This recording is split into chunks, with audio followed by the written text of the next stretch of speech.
L'interprétation des lames minces au microscope va permettre d'identifier les structures des roches, les minéraux qui les constituent, leurs particularités, leur altération, ainsi que les éventuels microfossiles qu'elles recèlent.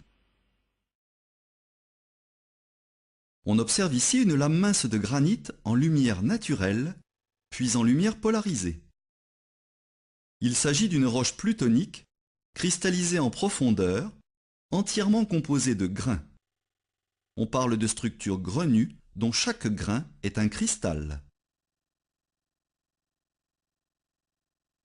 L'observation microscopique permet de bien discerner et d'identifier les principaux minéraux qui constituent le granit. Des grains bruns en lumière naturelle et présentant des teintes vives en lumière polarisée sont des grains de mica brun ou biotite. Des grains incolores en lumière naturelle et gris en lumière polarisée. Ils peuvent présenter deux plages juxtaposées de teintes différentes.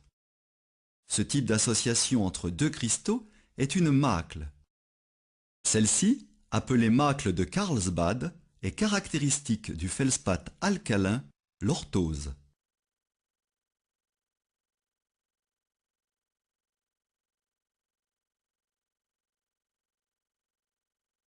Les grains incolores en lumière naturelle et présentant une alternance de bandes grises sombres et claires en lumière polarisée sont des feldspaths calco-alcalins, les plagioclases.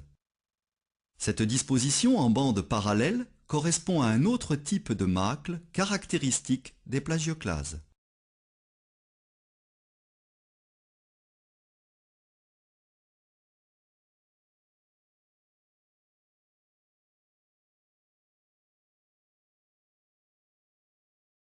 Les grains, de forme quelconque, incolores en lumière naturelle et variant d'un gris très clair au gris foncé, puis au noir en lumière polarisée, sont des grains de quartz.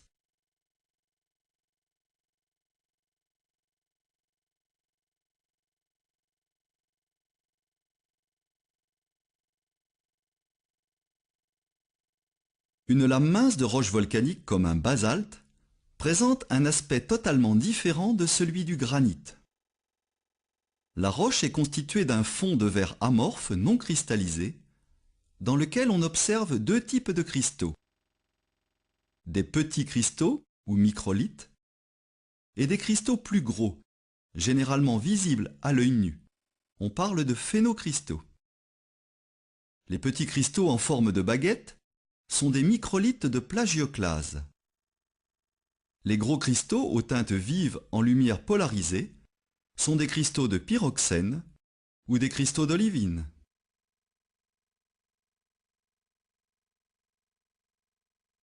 Une structure où prédominent les microlithes est qualifiée de structure microlithique.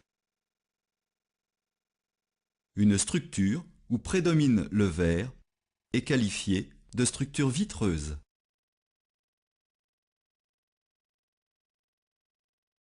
On observe ici en lumière polarisée un cristal de pyroxène, minéral courant dans les roches volcaniques.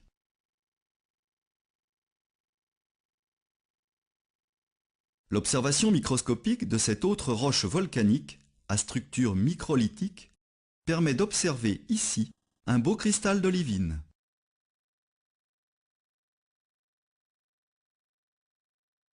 L'olivine est aussi le principal constituant des roches du manteau, les péridotites, dont vous observez ici un échantillon avec de très belles couleurs en lumière polarisée.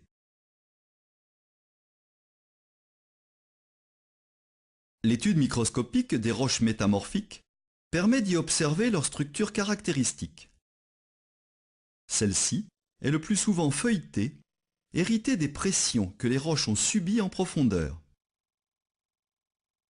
Dans une lame mince de mica-schiste, en particulier en lumière polarisée, on distingue bien la structure orientée de la roche due à l'alternance des lits de mica très colorés et des lits de quartz grisâtres. L'étude microscopique des roches sédimentaires permet également d'observer de nombreux détails impossibles à identifier à l'œil nu. Le grossissement montre ici la structure d'un calcaire oolithique entièrement constituées de petites billes de calcaire, les oolithes. Celles-ci se sont formées par accroissement progressif, ce qui se traduit sous forme de stries de croissance concentriques, bien identifiables sur chaque oolithe.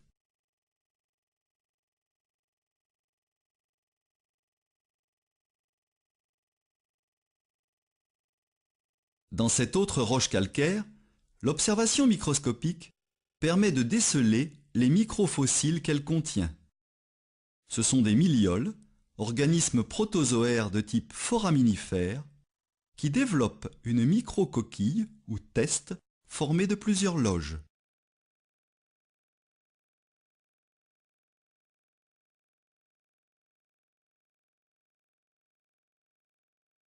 Les globigérines, que vous voyez maintenant dans cette autre lame mince de calcaire, constituent un autre groupe de foraminifères présentant des loges de forme relativement sphérique. On observe maintenant une autre roche sédimentaire, mais cette fois-ci de type détritique. C'est un grès, un ancien sable consolidé, dont on distingue bien sur cette lame mince les différents grains. Il s'agit essentiellement de grains de quartz soudés par un ciment qui occupe l'espace entre les grains. On distingue de façon précise les auréoles de croissance par recristallisation du quartz autour des grains d'origine.